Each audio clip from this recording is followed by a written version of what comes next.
Hello and welcome to episode 162 of Gamers of a Lost Spark podcast. I'm your host, Antony Chasson, and joining me this week, it's the other Spark on the pod. He cycles, he swims, he runs marathons. It's the Lost Spark action man. It's Mr. Stuart Burgess. Hello, sir. How you doing? Good evening, young man. Well, technically, I haven't run a marathon yet, but the rest of it's right.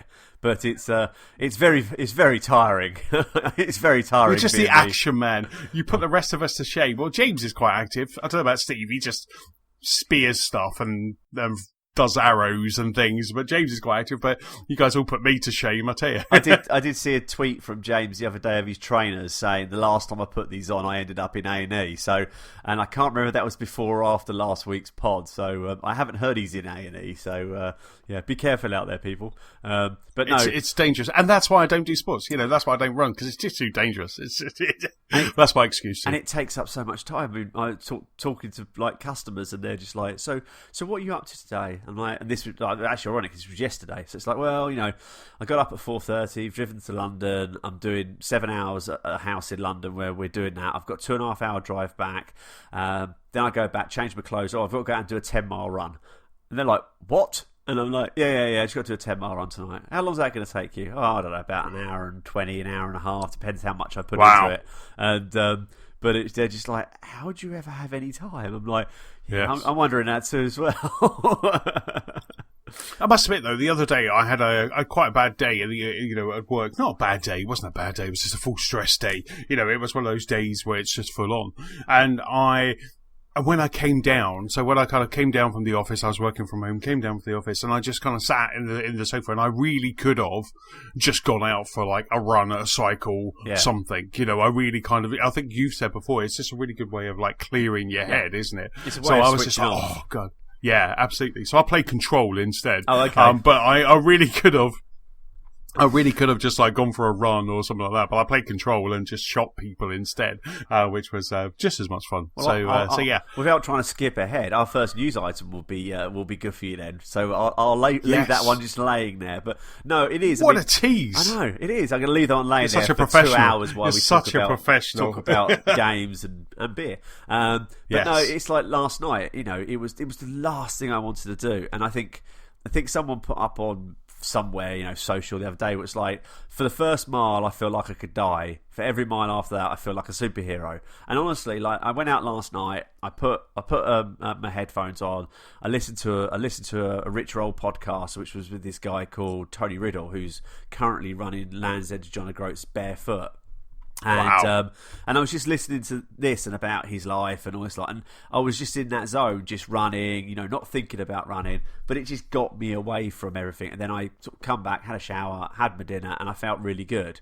Slightly tired, and I fell asleep in the chair, but I felt really, really good. But it's just my escape from work and from the Apple conference the other day. They got the lovely shiny phones, you know, like, I want a nice new shiny phone, but actually I don't want to spend £1,000 on a nice new shiny phone that I actually don't want in my pocket, because then people ring me on it and give me more stress. So yeah, no, I just enjoy it, but yeah, no, it was fun. It was fun. No, that just sounds so cool. I mean, did you end up catching up with the Apple event? Speaking of the Apple event, yes. You know, that's like a red flag to a ball when you said that in front of me. You know, what did you think? I thought it was good. I was at work. I was at work until late. I was going through the rigmarole that is Microsoft licensing for a law firm. So a 1,700 user law firm, and we were going for Microsoft licenses, which was just bonkers. And we ended up staying there till I think it was about 6:30. So I ended up getting home late, and I just thought, you know what?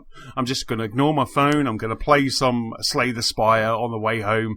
I'm just going to play some of that on the train, and then so I think Nicola and I, we watched something was on TV. Oh, that was it. It was what did we watch? We watched something that was really cool, but I can't remember what it is. We watched that, and I think it was Bake Off, wasn't it? It was Tuesday, so it's Bake Off. Yes, so we watched, yes, because I was ignoring my phone, and then I think the first thing I saw afterwards, I picked up my phone, and it was something about the Hollywood handshake.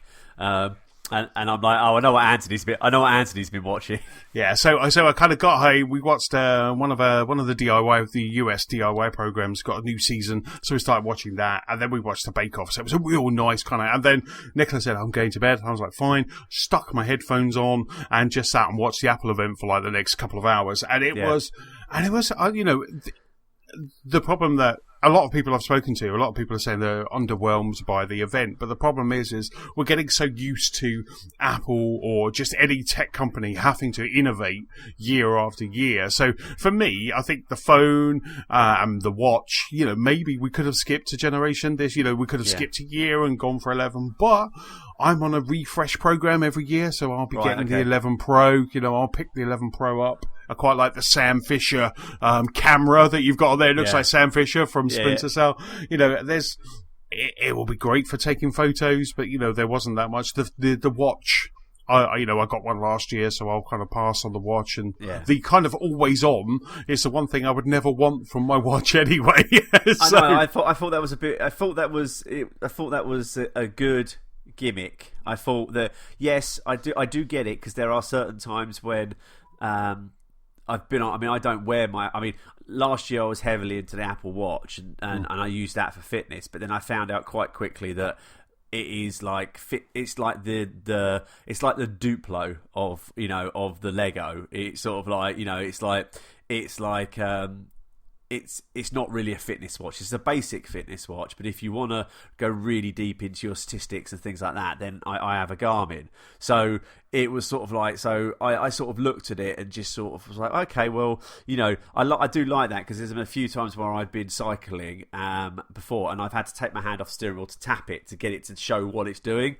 So I did get that, but then I'm like you, it's like, where was I the other day? Oh, one of the manufacturers came down to calibrate the system that we built near Tunbridge Wells, and I'm sitting in there, and we're sitting in this perfectly dark room with this projector beaming out its light, and all I could see every time I raised my arm to scratch my head or whatever, my watch was just blaring out in a dark cinema. So it's like, actually, that's the last thing I wanted. And with the phones, I think it was just a natural progression. I do like the idea of the Pro. I might actually look at the refresh program, because I'm just a little bit like, I'm looking at tomorrow going, okay. And what was quite good about Apple, I don't know if they did it last year, but they let you spec it beforehand, but you just can't add it to your basket. So like, I know 64 gigs perfect for me. I don't need anything else, because all my stuff lives in iCloud. But that was still like £1,100 for the Pro Max or whatever it was. And I'm just like, I don't know whether I want to spend that on that. Right. I really don't know whether I want to spend it on it. My 10 is doing well. Okay, the battery's a bit iffy, but I can get that changed. But I think one of which we'll get onto later. But I think the two big ones at the beginning, especially Apple Plus, Apple TV Plus. That's it. I thought that was brilliant. I mean, Kate, my wife, was sitting in the room. She watched that trailer for C. What if humans were blind, and then a baby was born which had sight, and she said, bloody hell, that looks really good. And I was quite surprised, because to me it was almost the 100, which is on E4, or Game of Thrones. It was looked like that type of program. But I think that's going to be interesting. I think they've got some big people on board. The Daily Show looks really interesting. And I think you buy an Apple device, you get a year's free subscription. Yeah, that's a winner right there. So what did you think of their service? No, absolutely. I thought, and I thought the $4.99, it's one of those ones where it's kind of doing that, where they did that for both. And we'll talk about Apple Arcade in a bit. But they did that for both of them, which was like $4.99, getting under that radar, isn't it? It's that you don't notice it kind of thing, it's that kind of, so they did that. And I thought it was really good. Because I'll be getting a new phone this year, I'll get it for a year, check it out. The morning show, which was the one with Jennifer Aniston, what you were talking about, that looks like it could be fun. There's a J.J. Abrams series, so it's worthwhile checking out. It's I'll have to think at the end of the year, when that year is up, whether I want to kind of continue. But again, it's down to, do they have your favourite shows? Because right now you've got Disney Plus with The Mandalorian, you've got Netflix with Stranger Things and Umbrella Academy and Good Girls and so many, and then you've got Amazon Prime with Mrs. Maisel. So all of them have a show that you want to watch, and they get you that way. But it's really interesting. Since the Apple event, I've been listening to some podcasts podcasts just kind of throughout my day, and the amount of people that have been talking about subscription. It's like, how many subscriptions is too much for you? And that made me actually think, and I'm like, do you know what? I might just sit and jot them all down and actually just see what I am paying on a monthly basis for all of these, because, you know, you got Sky,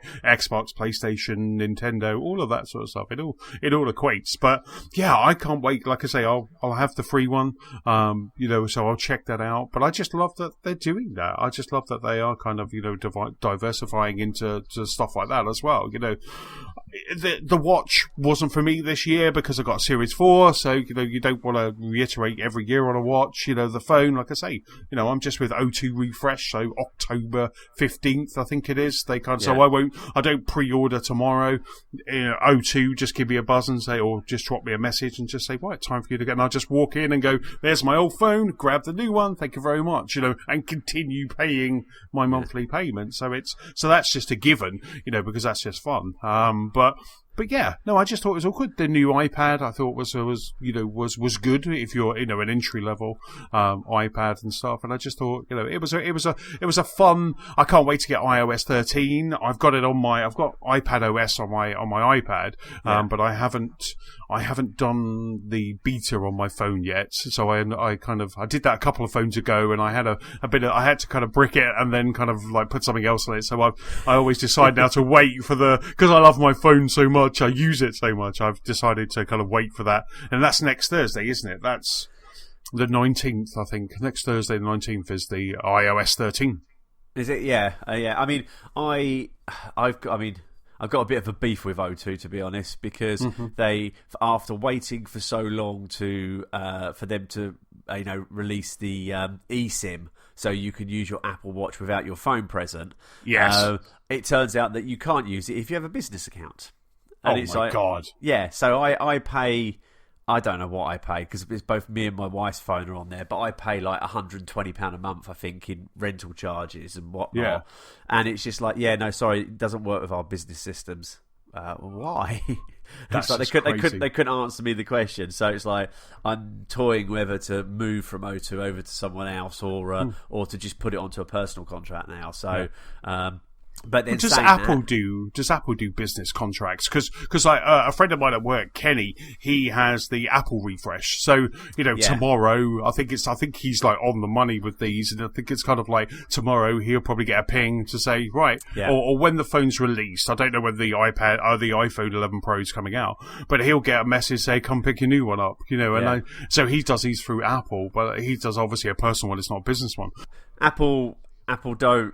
No, they lease, because the laptop I'm using in front of me is an Apple lease product, right? Because then you can write it off against profits easier. But I keep on thinking about, well, I'll just do it personally. You know, at the end of the day, it's my business. You know, I'll just do it personally or whatever. But you have to go into an Apple shop to do it. So you can't like, you know, like if I went on to Evans Cycles now, or if I went on to, you know, Fitness Superstore or somewhere like that, I could buy myself a bike or buy myself a multi-gym and do the V12 finance there and then if I wanted to on 0% interest free. But to do it with Apple, you have to go into a branch, which annoys me, you know, because nearest branch is Bluewater or London.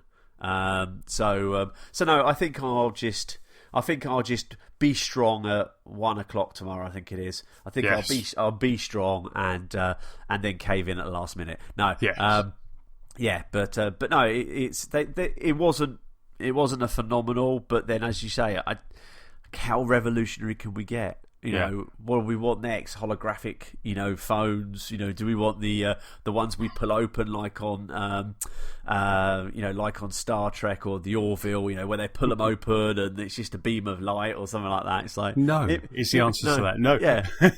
I mean, two things for you, and then we'll move because I'm sure 50% of our audience is going to stop talking about Apple. But two things. I mean, one was I forgot them. I mean, one was the Dolby Atmos.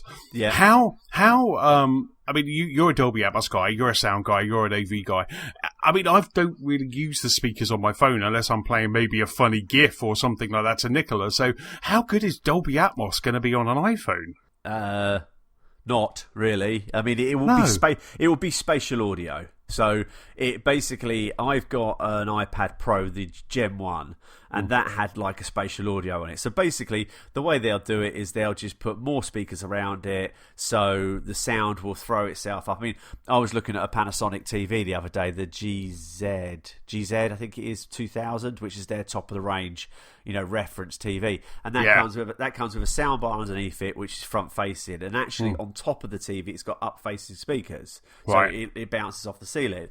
But I think the problem I have is that it's great that people know about Dolby Atmos, because then when they go into Manchester, they've just Odin have opened the first screen in Manchester, which you'll probably go to, seeing as you go to Manchester, so they've just opened that one, and the name Dolby Atmos is getting out there. But I think the downside to that is people don't understand technically what it is. On a geek level, I mean, this story, I've got a friend of mine, Tom Garrett, who works for a French company called Trinov, who do high-end processors.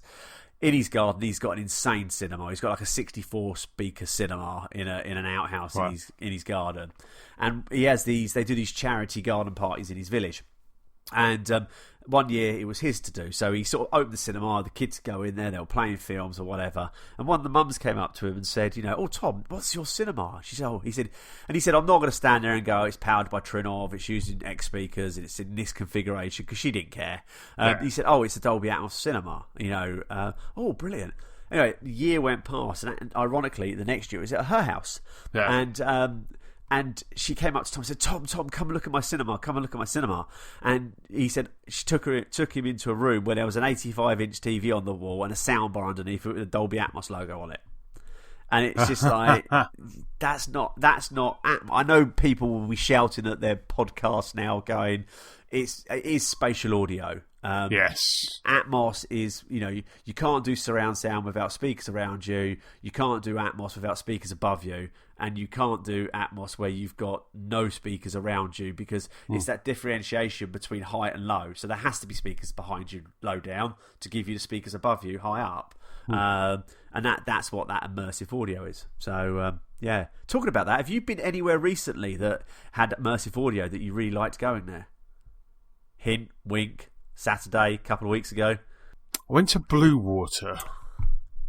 And then I went to Stuart's. There you go. I went to the much famed demo room, the much talked about, the much loved, the much envied demo room. I went to, or as we like to call it, the Lost Spark Studio. Okay. Yes, oh God, I was. Do you know what? I was just talking. You saw how excited I was. So I popped along to Stuart's demo room, and we had a morning. We had a couple of hours of fun, which was just amazing, and it was just absolutely fantastic. When I got home, I was just she got the full brunt of it. I was just like, and then we did this, ridiculous. And then we played this, and then we watched this, and then this was. And it just, oh God, it just sounded so good. And and what I said was, kind of when I got home and put my TV on, it would sound terrible. And for the first couple of hours, I hated the sound, and then I just forgot how good your sound was. And then it was absolutely superb. I absolutely loved that room. I was so in love with it. I put some pictures on Twitter, and it was just absolutely so funny. It was so funny because Nicola was on Sunday, she was sitting in bed and looking at some houses, as she does while she's watching Gardener's World. And she was just flicking through Rightmove, and we saw this really nice house, because I wanted to buy the house next door to Manny, which is up for sale in the Cotswolds. And I was just like, well, she found another house in a village across the way, and that had a large double garage. I was like, excellent. Yes. That's like Stuart's. And then I just started going through it all over again, and she just shut down the iPad and just left, I think. But it was just, your room, dude, it's absolutely amazing. It was just such a, it was loud, but not overpowering. It was crisp, and it was amazing, and the comfy. Oh my God, it was so comfy. Those chairs were amazing. I do kind of just want to spend days there. It was so much fun. It was you've got such an amazing setup there. It is just so cool. No, it was good. I really enjoyed it because we were just going through a few clips, and you were talking about what you have at home and how at home you don't hear it like that, and it sounds a bit muffled, but then you turn it up and you get more bass, and and that's just if anybody's ever got the opportunity, even though not to that extent, I mean, because that was circa £70,000 that would cost someone, including the building work. But if you've ever got turn an old box room, just put a big screen up with a reasonably well positioned cinema, because it's all mathematics. Those speakers are there because that's where they're supposed to be, based on maths and Dolby's guidelines. But no, I'm glad you enjoyed it. I'm glad you enjoyed it. Oh, it was so much fun. It was just so much fun. It was just so great. It was just really. It has had me actually kind of since then. I've been looking at some Denon amps and things like that, so which I'll probably talk to you about. Kind of, and I've just been like, and it's just because my sound is great. And the other day we were watching. Oh, what did we watch? We watched a movie the other day, and it sounded amazing. We just sat there, and it was just like that was fantastic, and it was just absolutely superb. And but it's still kind of a little bit missing. Do you know what I mean? There's something that I'm just kind of not getting. That is, obviously I've got soundproof plastering to protect me and the neighbours, but there's still kind of, if the window's open, I'm sure everybody's heard Endgame a couple of times, or this week Gears of War. But it's just, that alone, Gears of War just sounds absolutely superb. So yes, it was absolutely. I love that, and I'll be back. I'll be back as soon as you'll have me. I'll be back. Now, before we jump into what we've been playing, it's beer time. So I can't believe warming up, haven't we? So yeah, absolutely. I'm looking at it and I'm dying to take a drink. Now I can't believe we're doing this without Steve. Now this isn't great for an audio podcast, but I'll try my best. So what we have here is we have the Beavertown cross Borderlands. So Beavertown and Borderlands have got together and they've put together a light IPA. Now interestingly, the fun thing about this is it's only 2.8%. But it says, keep your head in the game with this Bandit Brew Light IPA. So it's actually kind of, it's meant to be low, so you can drink lots of these whilst playing Borderlands 3, which comes out tomorrow. I'm currently downloading on my Xbox. So this is Bandit Brew. Is it Bandit Brew? Or Bandit Brew from Light IPA. So what we're going to do, we just thought we'd have some fun and also annoy Steve a lot, really, as well. So I'm just going to, this is probably what Steve lives for. Oh! Let me go. Oh, yeah. That is just so cool. So I've got my glass here. I'm just going to quickly pour it. Oh my god, it's really light, isn't it? Blimey, it looks like something where you've been drinking lots of water. But yeah, that's very, very light. That is a really light IPA. It's a really light. So this is kind of, Beavertown, the brewers, make some great beers and have some really good cans. It's a really good fit, I think, Borderlands and Beavertown. Yeah. So they've released this as a limited edition. I think they sold out and then they restocked. They're currently available on their website. So if you want some beer to go with Borderlands 3 that's out this weekend, then you go for it. Well, I'm going to take a quick sip. Go on, take a quick. So he's currently sipping away on the pod. And so how was that for you? Oh. How was that? Bloody hell, that is really light, but it's really nice. Oh, yeah. Yeah, slightly citrusy, but that's really, really good. Yeah. Yeah, so it's very light, very crisp, slight citrus flavour, needs to be drunk cold. That needs to be kind of, as mine is, as yours is, needs to be kind of like cold. But that's nice. I'd highly recommend it. So we'll stick a link in the show notes. The can keeps giving more. We'll stick a link in the show notes to Beavertown Cross Borderlands 3. Yes, no. There's a first. Nice We've just had our first beer review without Steve. I don't know how we've done that. Sorry, Steve. So if Steve starts up a beer podcast now, would you say he's copying us? That's yeah. Yep. Copyright. We came up with the idea live on air. Nothing in the Twitter conversation. The WhatsApp conversation that was going on the other day. we just came up with that idea 10 minutes ago. Yeah, we just completely nicked his idea. Sorry, Steve. We'll buy you a beer. Actually, Steve, I've got a beer you can have if you give me your address. I can't that orange. What was it? No, it was the blood orange and grapefruit sour. Right. I had I think Steve got it from. It was one of his Instagram pictures in Tesco's. And, yes. It was one of those beers. I had it, and I'm a bit like, I'm not sure about this. And then I carried on drinking it, and I'm like, okay, I don't mind this. This is all right. And I finished it. And I'm like, I'm still not sure. And then about 24 hours went past and went, yeah, I didn't like that. I just had to send Steve the other can I've got in the kitchen because I'm not going to drink it. You were suddenly like, no, I don't like that. It did take me a good 24 hours to think, like, yeah, no, I didn't like that. That didn't do anything for me. So, but I know he's into his sour beers at the moment. So, yes. I had a really good beer the other day. Gears of War came out on Friday, which leads us gorgeously into what we've been playing.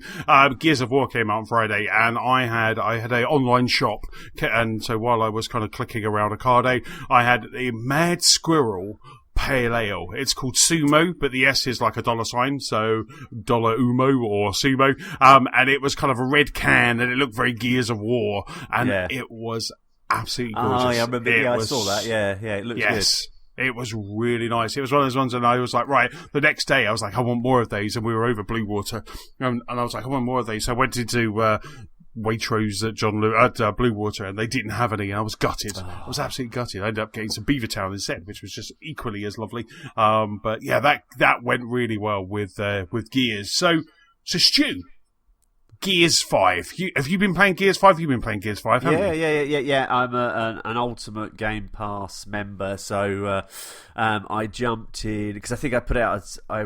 It got released. Technically, was it the 5th of October at 9 p.m. in the evening? Yes. Because last Friday, I was having an office day. Well, I wasn't having an office day. I was having a day off, really, but it involved me running around doing some stuff because I went and had a sports massage and actually got my hair cut for the first time in 10 years. My hair wasn't really long, but I usually just cut it myself with clippers. And so I jumped into Escape, I think, up at the Den room because I jumped into I'll get back to this. So the night it came out, I jumped into some Escape here, and really enjoyed that. A bit of a learning curve because there's 3 of you in there in this map, and this mist or this poison's following you. But you just have to be really careful because you can't go in all guns blazing, because if your ammo runs out and you're playing against people that might have been playing already, they know where the doors are to open to go and get the ammo. And if they take from what I can work out, I've not played a lot of it. If they take the ammo, you don't get any. So It's like first come, first serve. So I played a good half of this game with no ammo whatsoever. So I was just meleeing the freakers and just following and things like this. But it was full on. There was a massive. I can't think of the character now, but it's the big one what's got the 2 massive like axes. Or 2 massive big mallets. Yes, yeah. He's new, isn't he? Yeah, he came out, and there was only 2 of us. The other one died, and we basically both managed to take him down. Not working together at all. We both managed to take him down. But then you have to escape the area, and you have to get out and escape the area. Then we got into the second area, I think it was, and these freakers were coming from everywhere, and it started counting down. I'm like, what's going on? We must have to get out of here. And this other person was zapping away, and I'm like, we've got to leave. And I could just see there was an arrow or something, and I just legged it, got through the door, and got out before time ran out. But it was fun, very quick, very short. To be honest, I can't honestly remember how long it was, but very short, very sharp. Something you could dip into, and was really, really enjoyable. Have you played any Escape yet?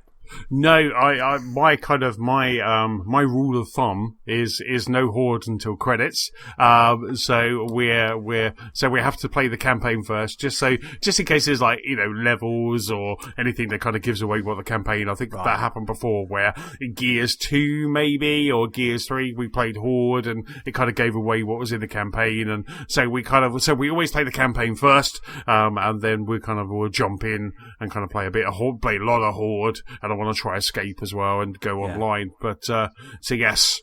So have you played much of the campaign? Yeah, I think that afternoon when I got back, I had a few hours to kill before football. And because when you start Gears Up, it comes up with the scene, the credits, not the credits, the logos as you get at the beginning of the game under ice. And one of the prominent logos is Dolby Atmos. So I was like, right, I've got to fire this up at the cinema. So turned it up to a reference level, fired it up, and then played the tutorial at the beginning. I think, I can't remember now, I might have done that here, but I played the tutorial at the beginning anyway, and then literally just played the game, and only played it for about an hour, I think, up there. But I went down into this tunnel, and there was freakers coming from everywhere, and it was scary as anything, because it was like, droplets were coming from the ceiling around you, freakers were coming from behind you, you could hear them coming from behind you. So the Dolby Atmos spatial audio in it was absolutely phenomenal. So I played it for about an hour there. and I think I got out. I think I got out of out of there and ended up strolling around the world, which was some beautiful scenery. My projector is 4K, a 4K upscaling, so it's not native 4K, and projectors are very different to TVs anyway. But so on the Saturday, I just did a 60-mile bike ride for charity, as you do, and then on Sunday I sat down and just thought, well, my legs were killing me so much I could hardly move. But anyway, so I just sat down and must have played it for about 3 hours, I think, wow. on my TV at home, and it's just gorgeous. It was gorgeous. I had a couple of problems where the game froze. I think I flicked over to menu or flicked over to achievements or something like that, and it just Kate couldn't move the character, and everyone was still talking to me like, yeah, come on, let's go, and you could hear all the environment. The game was still going, but no one was moving because they were all waiting for me, but I couldn't move.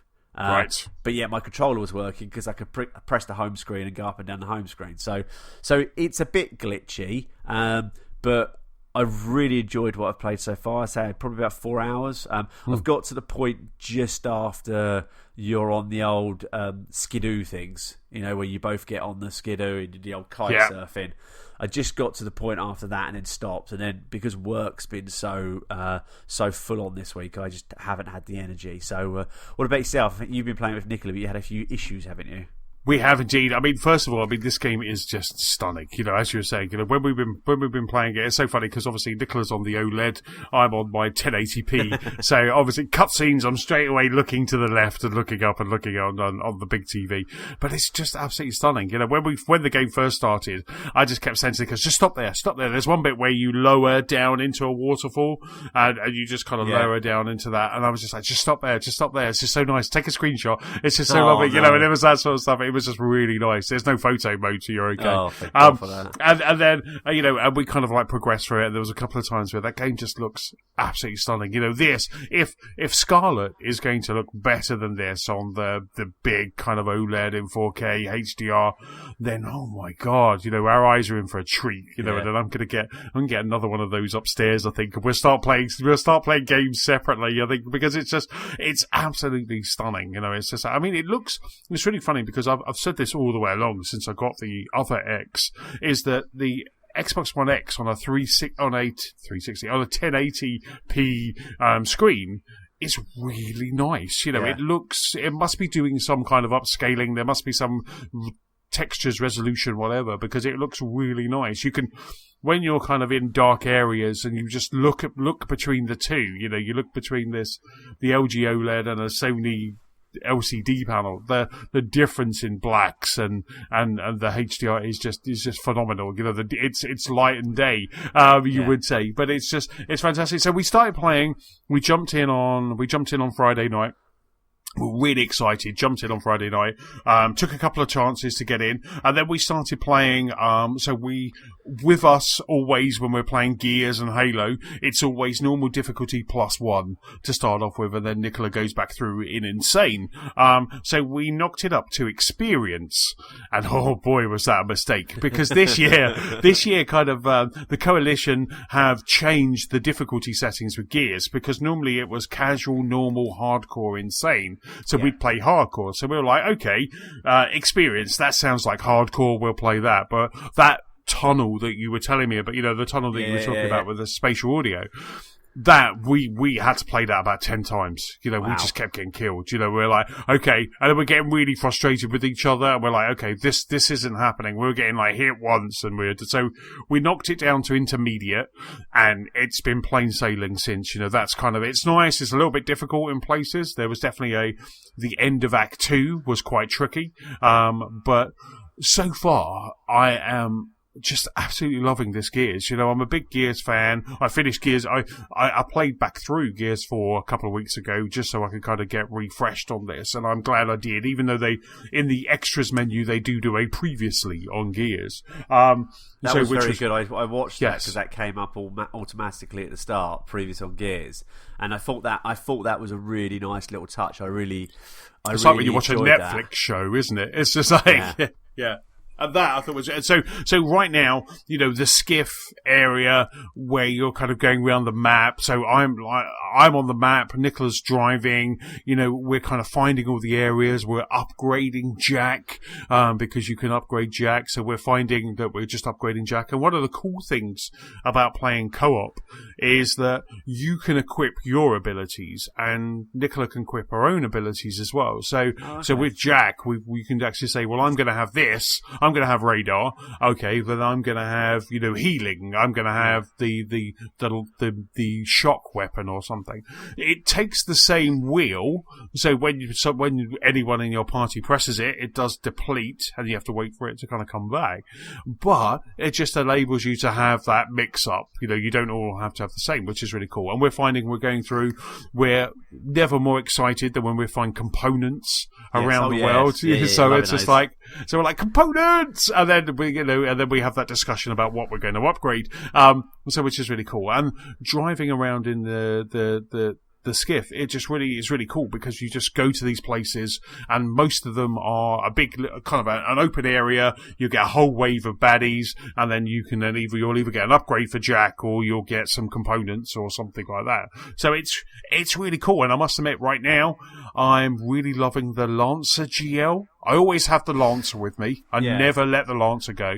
But the Lancer GL is really cool. It's a Lancer, so you have that rapid fire, but instead of the chainsaw, you get 3 grenade launchers. And what it does is you press RB, and it just fires a beam of light, and then you let it go, and then it almost like it's throwing a bomb that then just breaks into 4 or 5 different bombs. So it's really cool when you come up against bigger things. It's quite cool. So I've been kind of switching between the two of those, and kind of really enjoying it. But I must have missed that because I got the GL and I started using it, and I'm like, oh, but I think I must have just pressed it when it come up telling you, oh, in the GL, because when you pick up a gun for the first time, it tells you what it can do.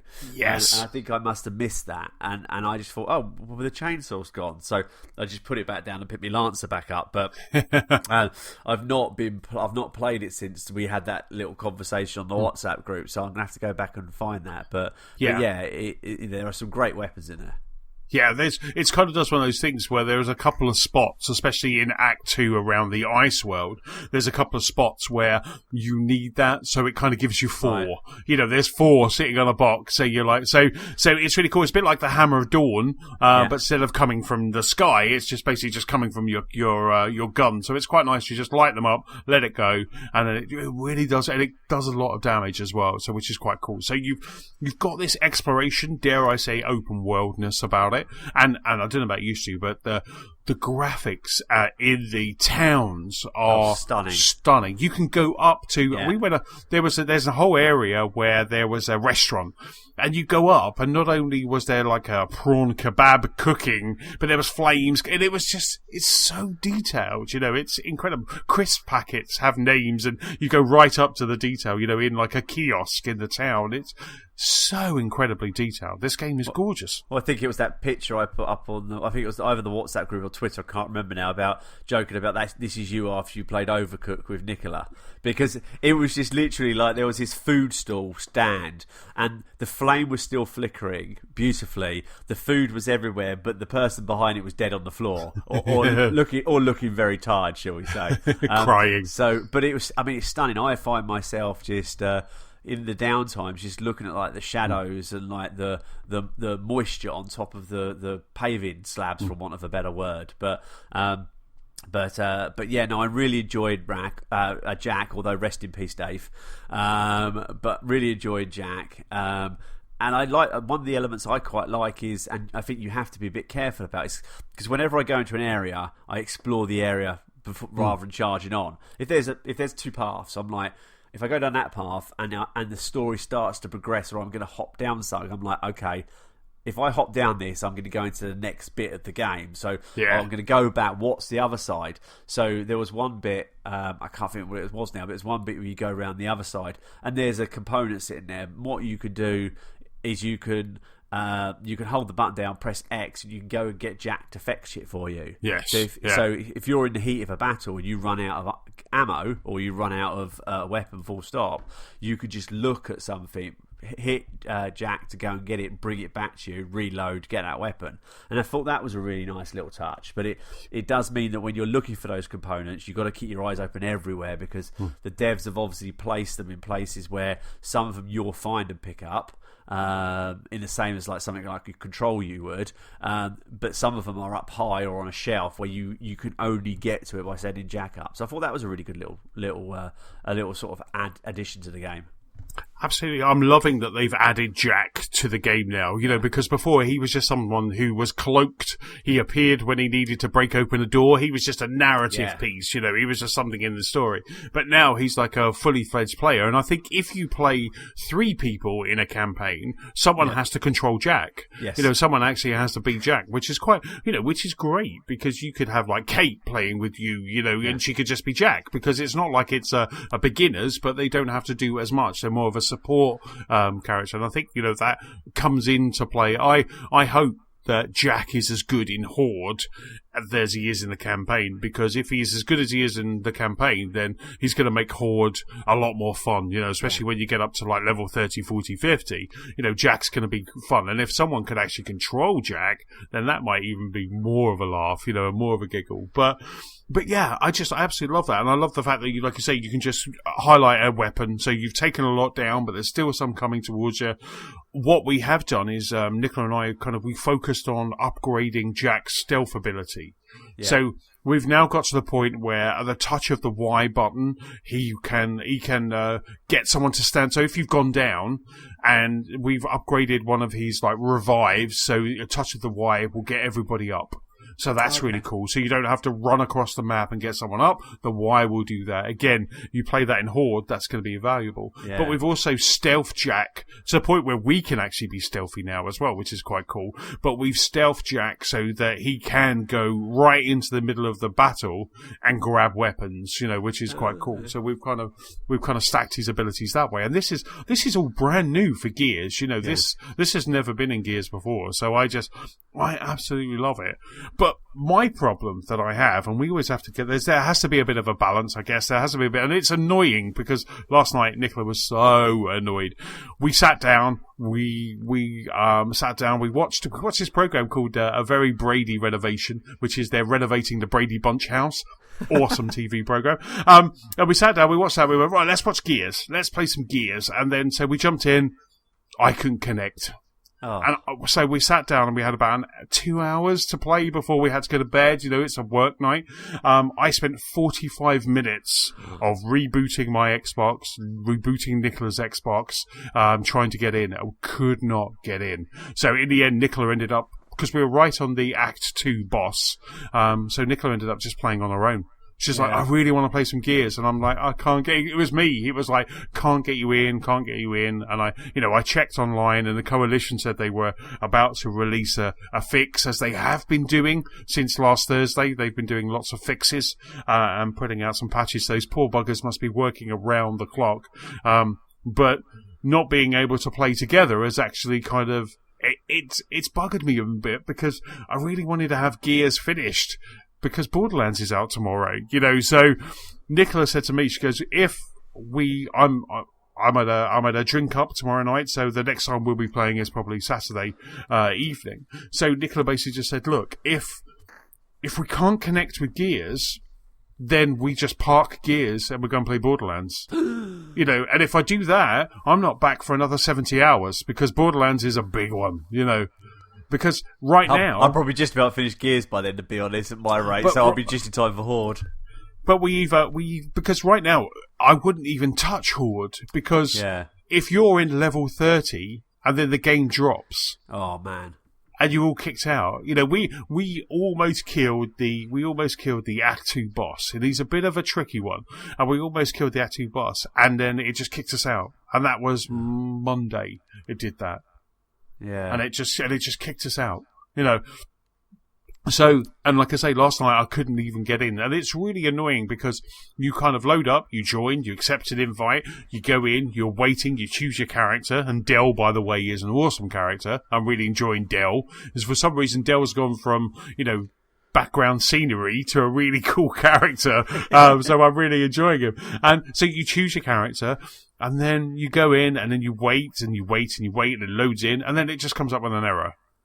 And like I say, and I just like, well, Nicola, I said, look, you start playing, because she was getting mighty annoyed, and so was I, and we were like, so I said, you keep playing, I'm just going to keep trying. And then in the end, 45 minutes later, I just said, you know what, I'm giving up, and I just popped Control in, and I ended up rolling credits on Control, because Nicola had another hour or so to play, and I ended up having an hour left on Control, so I ended up rolling and finished the credits, which I'll get to in a moment.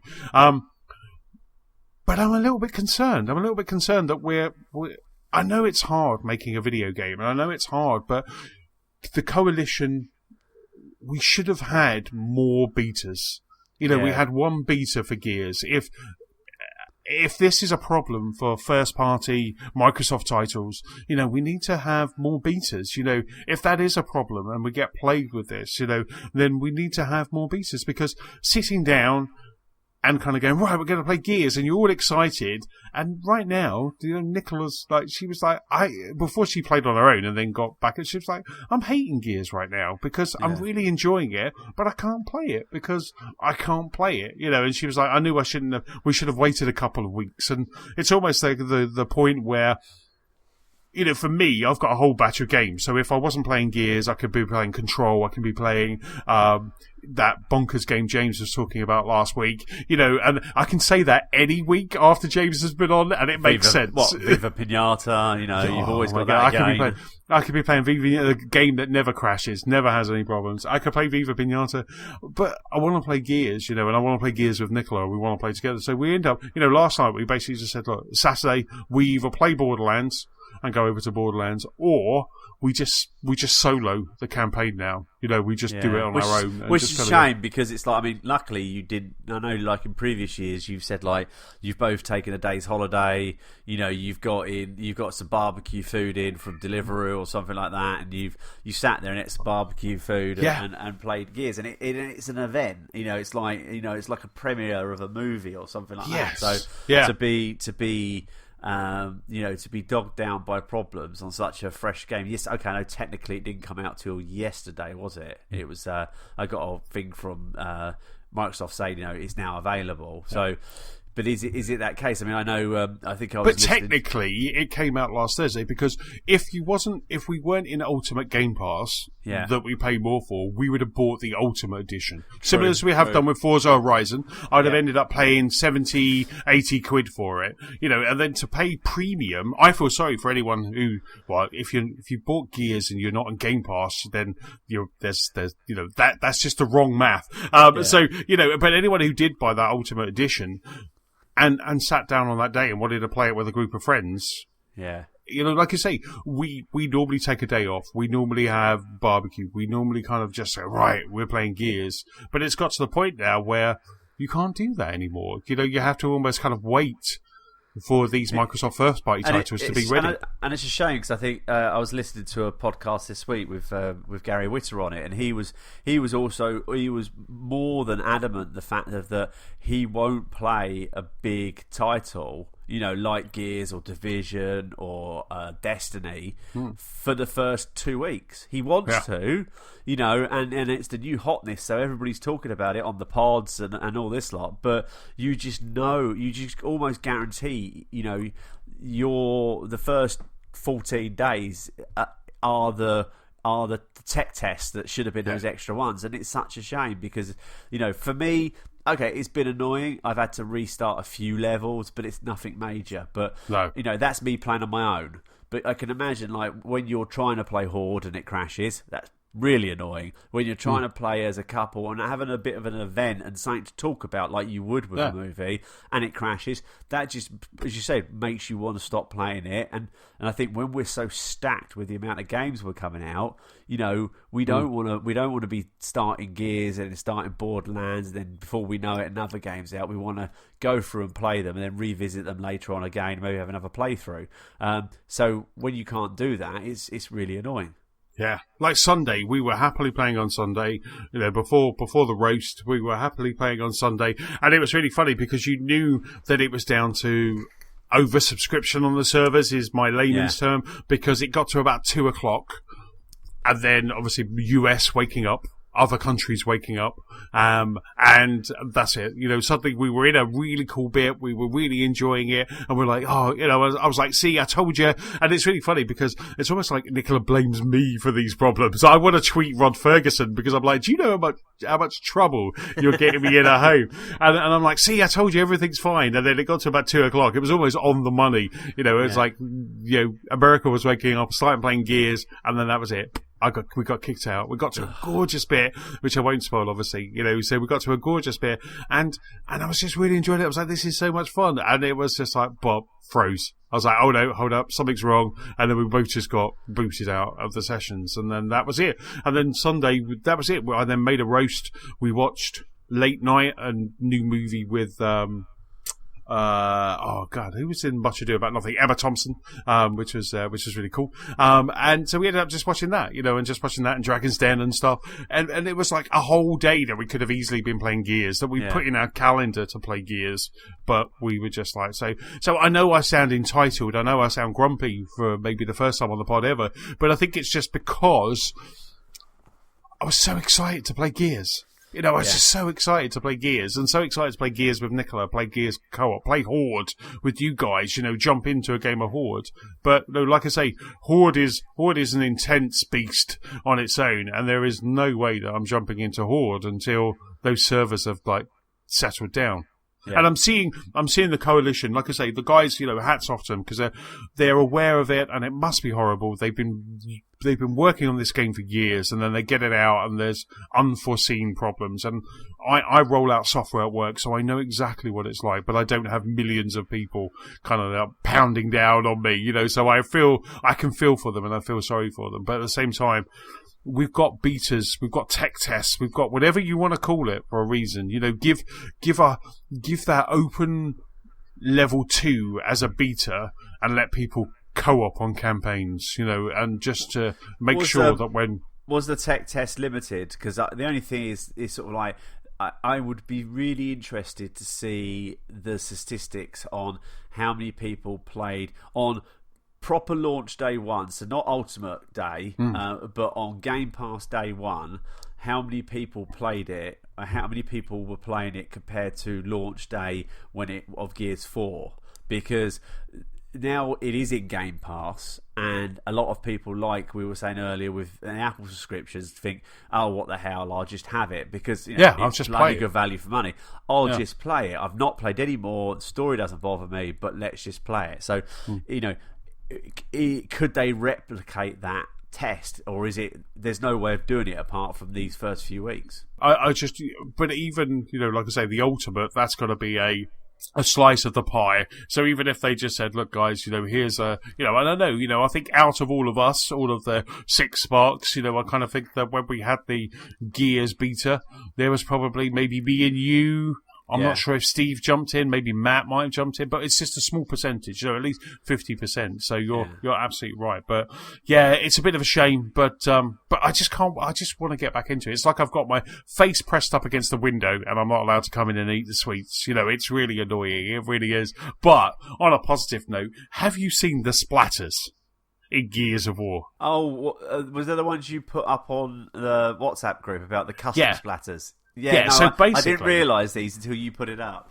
Yeah, so basically, you can customize the hell out of everything. So you can basically, if you go into the customize menu, hit the hamburger button, go into customize. You can customize when you see an enemy in Gears, in Horde, in Escape, you can press down on your left thumbstick and it puts a little mark above the enemy's head.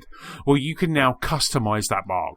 You can have a pair of googly eyes, you can have a heart, you can have lots of different things. And that's one of them. And then when you go into your gun customization, so you choose your Lancer, you can choose, there's lots of different Lancer skins and things like that. You can drink Monster Energy drinks and get even more skins. So there's all that good fun. But there is also the splatter. So when you chainsaw somebody or with a Nasher go up behind them and just shotgun them, the splatter that you get on the screen or that they get or they see, or there's a splatter, I haven't done it yet, but I'm just, this is kind of what I've seen, is you can now customize this. So you can have a smiley face, you can have a Forza Horizon logo, and of course, the one that I've bought, which is 600 credits in-game, you don't have to pay real money for it, is a Sea of Thieves. Yay. So because they've had problems over the weekend, they've kept the boost going, and they've also there's been some extra credits that have gone in every time you log in. So I noticed I had 600 credits, so I went into customization, went to my Lancer, and I bought the Sea of Thieves one. So now when I chainsaw someone, a nice splatter of blood Sea of Thieves is going to appear on my screen. So I just thought it was just awesome. I just thought that was just so much fun. Oh, the little things that make you happy. Absolutely. We finally played a bloody game. But it was but I've got that customization. I did that while I was waiting, for Nicola to reboot or something. But yeah, so that's Gears. I mean, like I say, right now, the story is great. The story's better than it's been in a while. I'm really enjoying the story. Marcus is amazing. And, as always, I'm not really getting to play Marcus, but it's okay because he's just there. With these tomatoes. The voice you get in the distance over the radio, the crackly radio, is the voice of Marcus. Yeah, it's just so good. It's just like I think Nicola has a secret crush on Marcus for some. I think she just kind of loves him. She just thinks he's awesome though with it. So yeah. I just want to get back in. I just want to play it. Hopefully, like I say, I'm out Friday. We're podding Thursday. I'm out Friday. Saturday I'm out all day. So maybe by Sunday, when we sit down on Sunday, maybe it'll be okay. It'll be back to normal. And this whole rant would have been mute, but I think I had to get it out, Stu. I had to get it out. You feel better now. I do. So let's move on. So what else have you been rolling the credits on? I rolled credits on Control. So last night, I basically, like I say, had an hour and a half, tried for 45 minutes to get into Gears, couldn't. So I just said, right, enough is enough. I'm going to play Control. So I ended up playing Control and rolled the credits. James as well, I think this week has rolled credits as well. So I think we both were talking about it last week and we were waxing lyrical and just got caught in the never-ending loop of going, this game is awesome, which it is. And but I managed to got through the bonkers end that is Control. And similar to James, I have absolutely just enjoyed every moment of this game. It is absolutely incredible. The ending, I kind of, it just got a bit crazy at the ending. There's one bit where, it's not a spoiler, but there's one bit where just a song starts playing as you're going through these rooms, and it's the most fun that I've had in a video game this year. If I have to, it could be my game of the year just because of that one scene. It's just like, I was playing it and I was almost like, yes. And actually, I think kind of the protagonist, the Jess, who you're playing, I think when she finishes this scene with the song, I think she actually does go, that was awesome. And I'm like, yes, it was, wasn't it? It was really cool. And so that was absolutely fantastic. So yeah, so I played Control. We got a news story in a bit, which is about the DLC, which I'm looking forward to. I want more of this world. I want more of Jess. I want more of these characters. How long was the game, would you say, give or take? I'd say probably, I don't know, probably about, I can actually tell because it was on Xbox, and Xbox will actually tell you, won't it? So it's really funny because it was one of those games where, I don't know if I can go in. If I go into the thing, sometimes it logs Nicola out downstairs and she's playing. No, don't and do she's that. and she's playing Overcooked. She's playing the Carnival of Chaos in Overcooked. Actually, I'll do it on my iPad because my iPad's not linked. If I get a message, then she's going to kill me. But yeah, the ending is really funny because you kind of like, you think you finished the game. Finished the game. And then it's just like, then it tricks you. And it's like, no, you haven't finished it. And then you just continue playing. And it was just really good. I just absolutely just loved it. And I've mopped up quite a lot of the achievements as well, which I quite liked. I love when you get to, especially the end of a narrative story, when you have got most of the achievements. When you kind of go through and you kind of, so I managed to get 725 of 1,000, which was quite nice. So I quite like the fact that you kind of did that. You kind of got through. It actually doesn't tell me.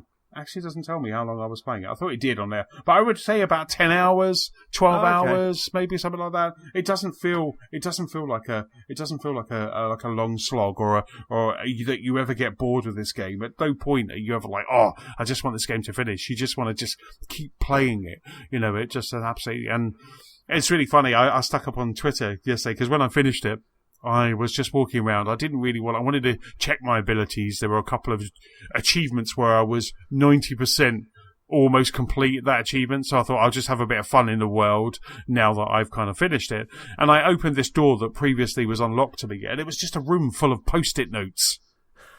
And I just absolutely loved it. It was just so good. It was just a room full of Post-it notes, and it was just amazing. But this game just continued to deliver all the way through, and was just fantastic. So that's Control. So I'm now kind of, like I say, Gears 5, Borderlands. We've got obviously Overcooked 2, the Carnival of Chaos DLC, came out today. So unlike us, normally what we do is we play 3 stars.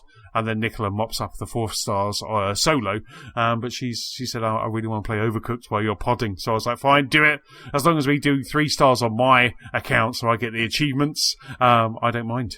But didn't I see there's some more DLC coming out for Overcooked there? So you're going to be even more in the hot kitchen, aren't you? Well, that's it. I mean, like, this one is the last one of the season pass. So this, right, okay. so we had Campfire Cook-Off, we had the other one, and now we've got Carnival of Chaos, and this is the last one of that season pass. Hopefully, they'll just continue going, and we'll get some more season pass or some seasonal stuff. One around Christmas is always good. No, I was just looking at the Xbox app to see if I could see how long you've been playing it, but it won't show it to me. So no, it doesn't. But I think, like I say, it doesn't overstate its welcome. It leaves you wanting more, which glad, because we've got a story about that in a bit. And it's just such a great game, and the ending is just incredible, and it does a real classic video game trope at the end. But it really just kind of leaves you kind of just in a real happy and real kind of like, that was such a great game. But like I say, the bit with the song, that's my standout right now of gaming. Obviously, I've still yet to be a Jedi, and that's coming in November. But we'll wait and see. But this game is it's my favourite game so far this year.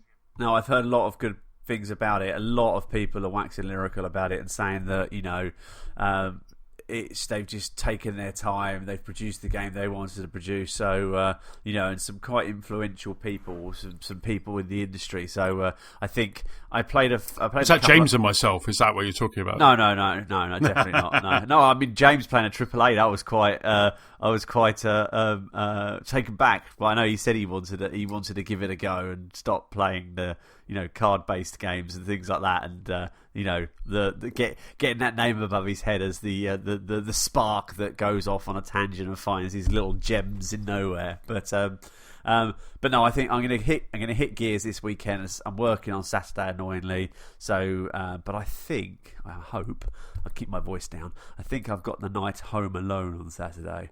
Nice. So it'll be a Gears to the early hours and then and a lay-in. Awesome. But yeah, so no, looking forward to jumping into Control. Fantastic, excellent stuff. Right, now it's time to jump into the news. But before we jump into the news, don't forget you can rate, review, and subscribe to this very podcast for free on iTunes, Spotify, and also YouTube. In the news this week, Nintendo announced, as that beer stew is kicking in. Nintendo announced a new cool gadget. Apple dished the details on Apple Arcade, and we were just talking about it. Remedy updates us with some DLC plans for Control. But Stu, the first and I think the most bonkers news of the week is over to you. I think bonkers is the definition of it. Really, I think some people might have seen some weird viral video go up last week of Nintendo and this weird sort of ring shaped thing, and we finally found out today via a very funny video that Anthony sent over with some comments about the two presenters and how he found them very, very annoying. But oh my god, they were so horrible. I just wanted to kill both of them. It was hilarious. I think I put on my comment was like, if they lived next to me, I would find some way of dispatching of them, and it can become a good drama or something like that. But yeah, absolutely. I'd have a new patio if they lived next door to me. You know what I'm saying? So Nintendo has released the Ring Fit Adventure. What website I'm on? The Verge had it written up today as Wii Fit meets Final Fantasy on the Switch. And basically what it is, it seems quite... I don't know. After watching the video, I don't know whether I'm just proud of Nintendo's bonkeredness or just... I don't know. But it's like, if you can imagine, it's like a steering wheel. So it's a hoop, a very small hoop. And it's a bendy, squishy hoop, and then one Joy-Con goes in the top of it. Then basically the other Joy-Con straps to your leg. So for those runners out there, or everybody who's seen people running with a iPod strapped to their arm, imagine the iPod thingy you get strapped to your arm, but this time you're strapping it to your leg and it's a Joy-Con. And then basically there seems to be this Ring Fit Adventure. Mainly goes around sort of like I think they're right, a Final Fantasy adventure. So when you're running along, where like on a joypad you would basically press up, or you'd press B or something like that. With this, to get the character moving, you physically have to run on the spot. To get the character to put their hands in the air, you have to put this ring above your hair, and then basically you have to do things with this ring to basically get it to interact with the character on the screen, which I think was, seemed quite interesting. And then they got another side of it where they've gone almost back to the Wii Fit type of fitness side of it, where you can actually use this as a fitness device. So, if you want to focus on some biceps, or you want to focus on your triceps or something like that, you just do it a different way of, pressing this ring, changing the resistance. And they're basically selling it as a fitness device the whole family can enjoy. But yeah, it was out there. Yes. What did you think? I'm not sure whether I'm impressed with it or I want to try it, or I'm just like, what the hell? Yeah, absolutely. I think it's great. I think it looks like...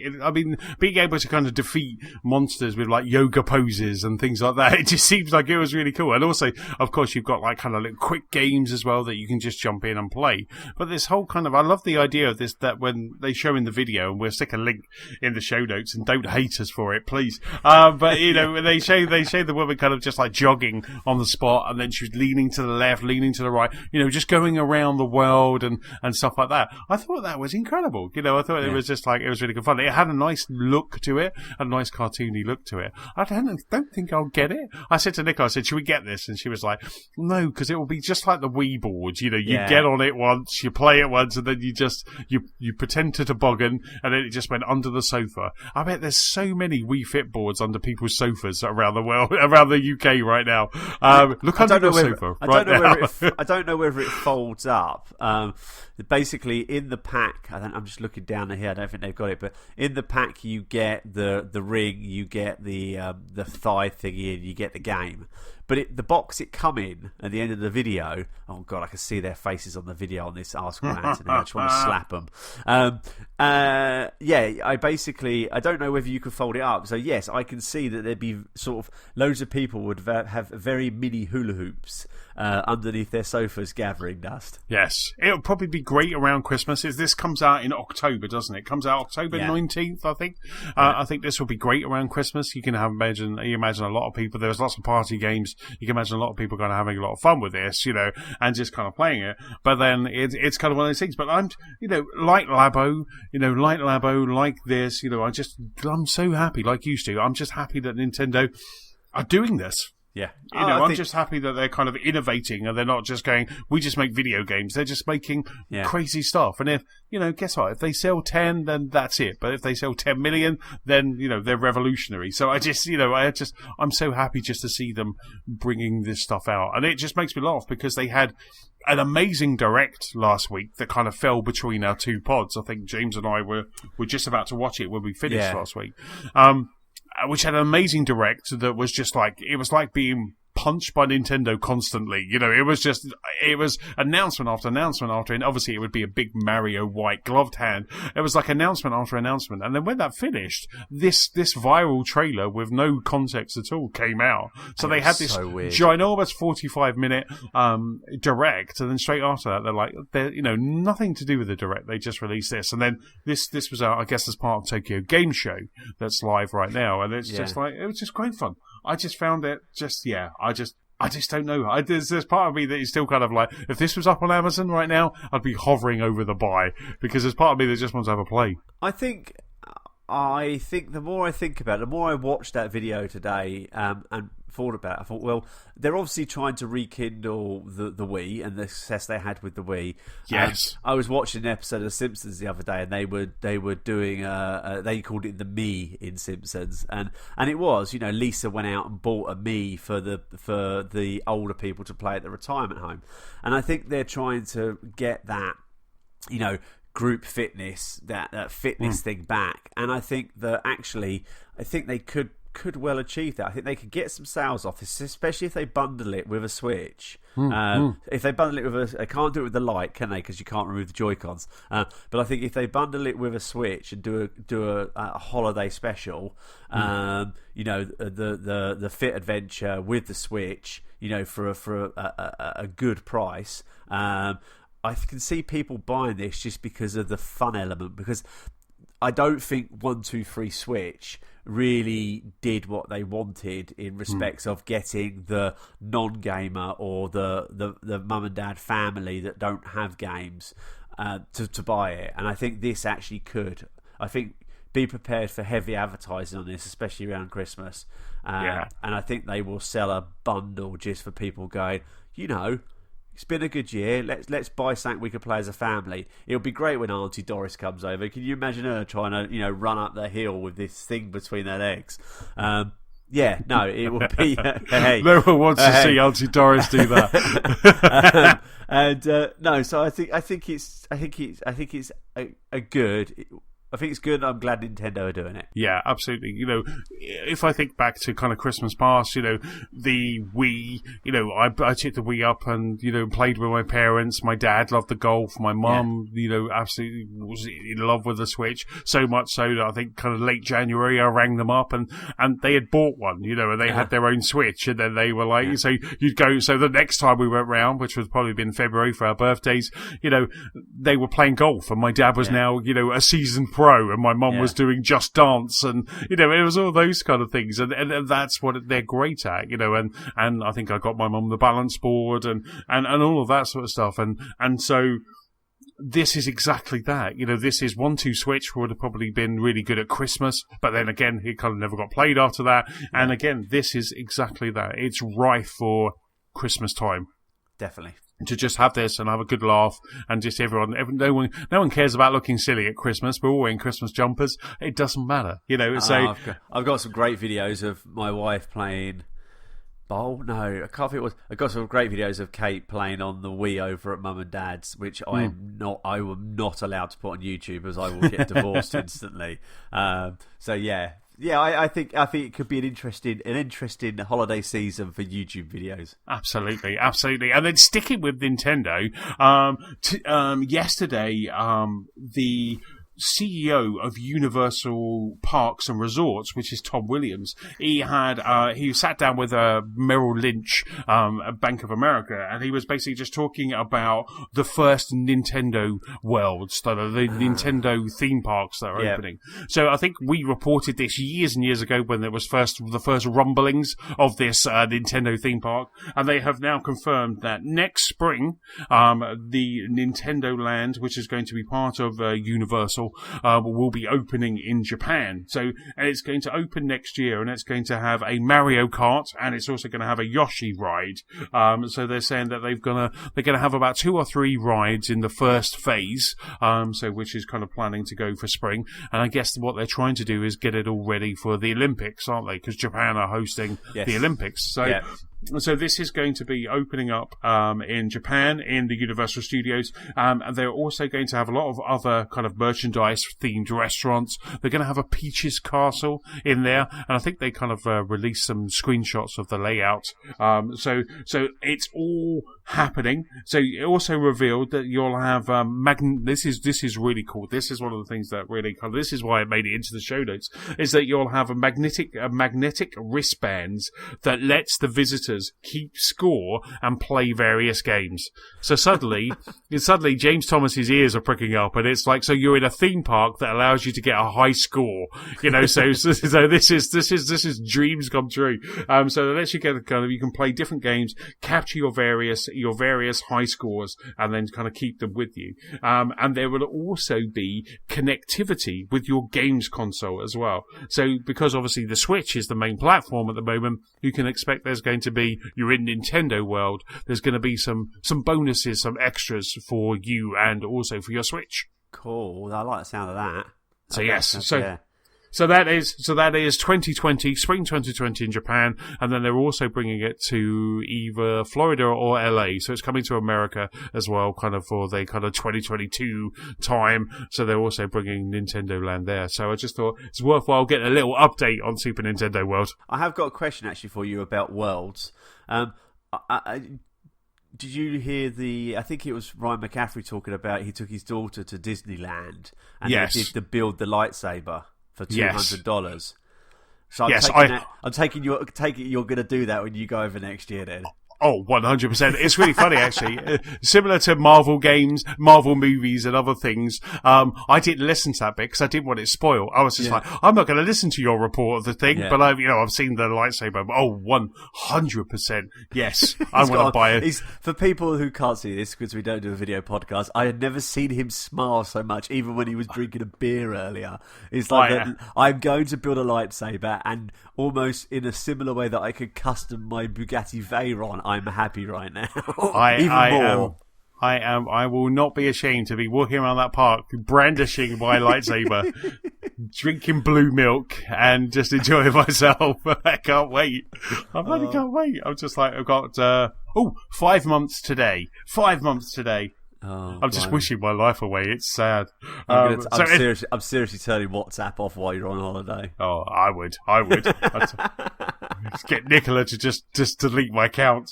And then the next piece of news is with me, and that is it's for both of us really, because we both kind of enjoyed the Apple keynote, and that's kind of, we were hinting at it earlier, and that's Apple Arcade. So Apple kind of, as part of their keynote on Tuesday, announced that Apple Arcade will be arriving on the 19th of September, so the same day as iOS 13. So I guess it just comes with iOS 13. I've noticed already on my iPad, which I have iPad OS, that I have a little arcade icon in the store. So Apple Arcade will be coming on the 19th, and it will cost $4.99 US dollars at the moment, or £4, I guess, or £4.99 the way the Brexit's going.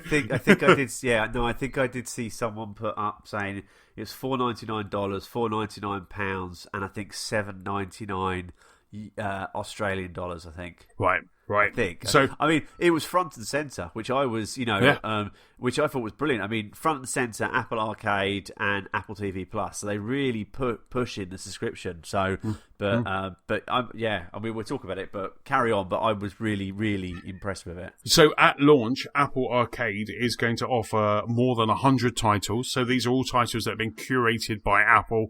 You pay your $4.99 a month, and all these games are quote unquote free. So think of it as like Game Pass for your iPhone, your Apple TV, your Mac, etc. So these are all going to be available, and like I said, they'll be playable on your iPhone, iPad, Mac, Apple TV, and then some. And like I say, they're going to be adding all the time. I don't know if it's weekly or monthly, but they're going to be adding all the time to the subscription service. And all of these games that are in the subscription service, which is great, are all ad-free, and there is no additional cost. There's no in-app purchases for any of these games. So that's kind of what they're stipulating. You pay your $4.99 and you basically just get that game. You don't just jump into a game and then suddenly it starts starts asking you for more coin and to kind of progress through the level. So they're all there. Which I think is brilliant. Just touching on that, because this is $4.99 for a family subscription of up to 6 devices. Yes. So that can be mum and dad and little Johnny. So knowing as a parent, we trust Molly, and and I've not locked my iPad down. I can't use my fingerprint to buy anything, but she always comes up and says, "Daddy, can I have this? Even if it's a free game, can I have this?" But I think when that child is not in, and they may be a teenager or whatever, I think the fact that you could say, "Look, knock your socks off. You could play whatever you want on this subscription as part of our family subscription, and you know that you're not going to get a nasty surprise of you suddenly bought 20 of the new version of Fortnite that's on it, skins." So I think big as a parent, big round of applause on Apple for saying you're not going to get loot boxes, you're not going to get in-app purchases. It is $4.99. That's it. Yes, absolutely. I think it's fantastic. Although they showed 3 games then. Yes. I think they brought out various developers. They showed Frogger in Toy Town. Awesome. So which looks really good fun. So and it's also worthwhile noting that obviously the 19th of September that Apple Arcade comes with a 1-month trial. Yeah. So you can trial for a month. You can trial these games, and then you can just jump in and kind of have a bit of a play. So it came with Frogger in Toy Town from Konami, and then they had a really cool looking game, which is I've since heard is coming out on the Switch as well, which is called Sayonara Wild Hearts, and that was more of a kind of a bit of a rhythm-based kind of game. It was the one where they was all kind of, it had a really good soundtrack. It was very brightly coloured, and it was just a really cool-looking game. And I just imagine what this would look like on the iPad or even on the TV. And so that looked really cool. And then they also showed from Capcom, they showed Into the Depths, which is a 2.5D underwater adventure game. So they kind of showed those. They think they did that. I think the Wild Hearts game, that looked quite funky, because they were sort of saying it's computer games come with nightclub. But I think what I quite like about it is that they did make a big point on both the Plus conferences that this is your Apple TV, which you compare with a DualShock if you want. So you don't need to buy a Switch. For people who are let's go back to our Nintendo one. People who are not gamers, and maybe like playing, dabbling with a few games on the train, they can play, Wild Heights on their iPad on the train to work, but then they can come home and play it on their Apple TV, on their 65-inch TV with a DualShock controller or another brand controller. So I think just like Google and Microsoft are trying to do with their cloud gaming services, I think that this could be another way for people to get into gaming, and a bit more gaming on the go. I've got a 4K Apple TV, and I don't think I've played a single game on it. Maybe Crossy Road, because I can play that whilst drinking a beer in one hand whilst having the remote control in the other.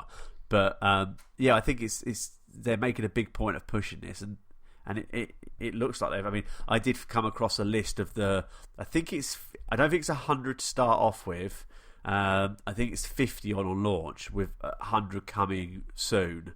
But there was an article I saw which listed every single game that was coming out on it on day one. Wow! And it looked like it was a good collection of games. Yeah, absolutely. I'll jump in to play some Sayonara Wild Hearts and play some Frogger.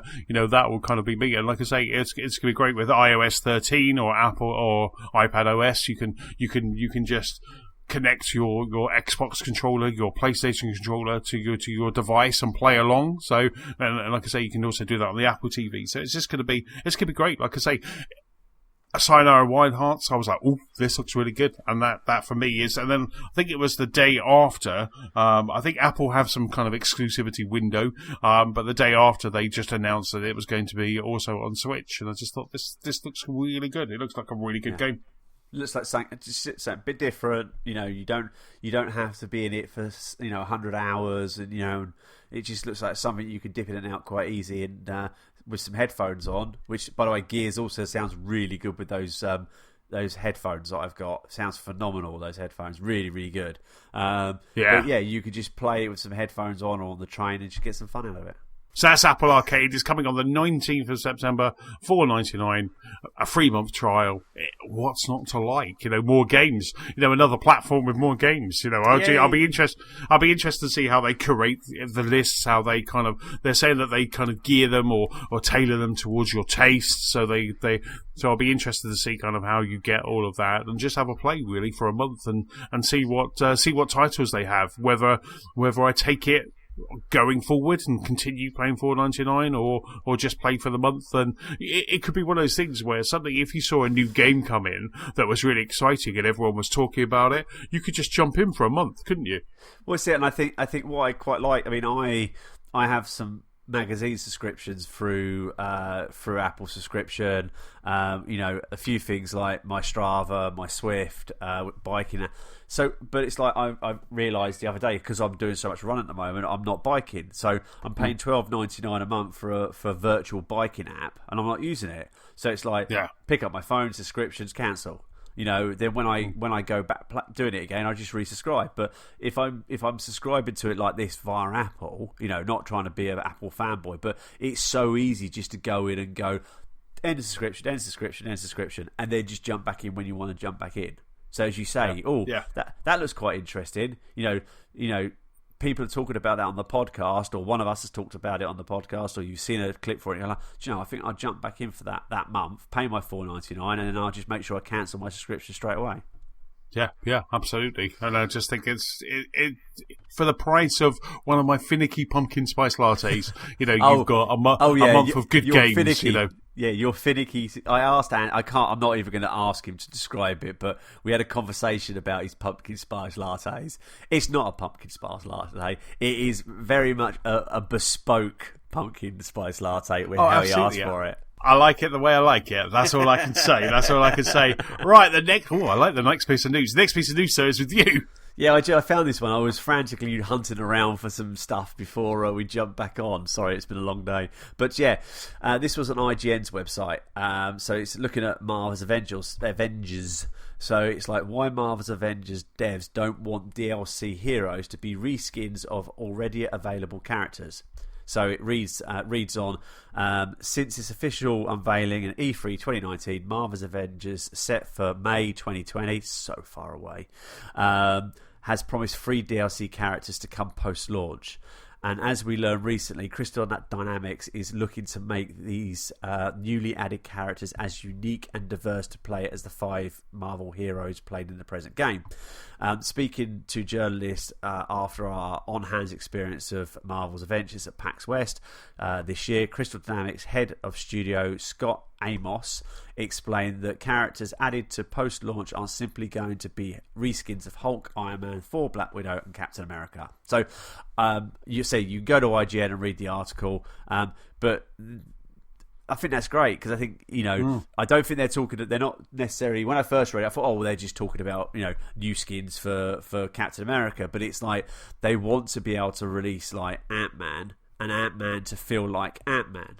Wow. So I think they are actually, rather than just making Ant-Man feel like a non-flying Iron Man, or, if they release a character that is as big as the Hulk, or plays like the Hulk. So I think they're just looking a bit more. I think they're just being very kind to the MCU, or not the MCU, but the Marvel universe, in respects of respecting the fact that there are a lot of fans out there who want to play this game, and I want to get to feel what it is to play the Hulk and play Black Widow and play Thor, and not just, in the same way as we drive a car in Forza, every car does feel slightly different. So what's your thoughts? You're going to be happy about this, yeah. Well, no, absolutely. I mean, I think the best thing that they could do with this, Fantastic Four.